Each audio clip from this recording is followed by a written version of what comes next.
সুপ্রভাত। তোমরা কেমন আছো? আশা করছি অনেকটা ভালো আছো। আমিও তোমাদের আশীর্বাদে অনেকটা ভালো আছি। জানো তো, এই ঠান্ডা গরমে না আমাদের এখানে সবার ঠান্ডা লেগে যাচ্ছে।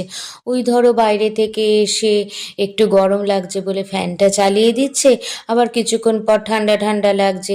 এই করে করে সবার সর্দি লেগে যাচ্ছে। জানো তো, আমি না সর্দি লাগলে, আমার বাড়ির কারোর যদি সর্দি লাগে, আমি খুব একটা ওষুধ খাওয়াই না। প্রথম একদম আমি ঘরের এই রেমেডিটা ইউজ করি। জানো তো, প্রথমেই আমি রাম তুলসী পাতা তুলে নিয়েছি। প্রায় অনেকগুলো, ওই 10-12টার মতো রাম তুলসী পাতা তুলে নিয়েছি।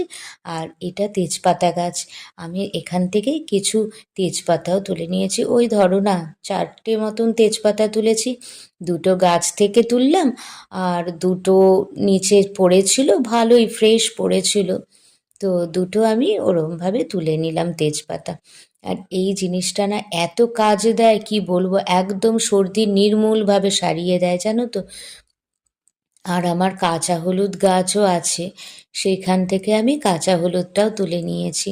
সেটা তোমাদেরকে ক্লিপ করা হয়নি, মানে ভিডিও তোলা হয়নি। আর এই আমার তুলসী পাতা আর তেজপাতাও তোলা হয়ে গেছে।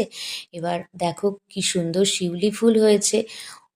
আমার তো প্রচণ্ড ভালো লাগে শিউলি ফুল, এত সুন্দর গন্ধ। তো চলো, ওই যে কাঁচা হলুদ, আদা একটু থেতো করে নেব। থেতো করে নেওয়ার পরে ওই যে ওই তুলসী পাতা, রাম তুলসী, এই তেজপাতা, এগুলো তুলেছিলাম, এগুলো সব কুচিয়ে নিলাম। কুচিয়ে নিয়ে এগুলোও সুন্দর করে বেটে নিলাম। আর একটু দারচিনি দিয়েছি, এলাচ দিয়েছি। এই সরি, এলাচ তো আমি পাইনি, এলাচটা ছিল না। একটু দারচিনি দিয়েছি আর লবঙ্গ দিয়েছি। তারপরে একটু জল দিয়ে, মানে অবশ্যই ভালো জল দিয়ে ভালো করে ফুটিয়ে নেব, যতক্ষণ না পাতার সবুজ রঙটা বেরোচ্ছে আর কাঁচা হলুদের হলুদ রঙটা। দেখো কি সুন্দরভাবে ফুটিয়ে নিলাম।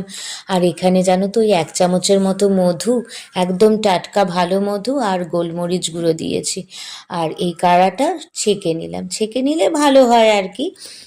তো সঙ্গে সঙ্গে গরম গরম খাইয়ে দিতে হবে। কেমন লাগলো ভিডিওটা অবশ্যই জানিও। আজকের মতো এইটুকুই, টাটা।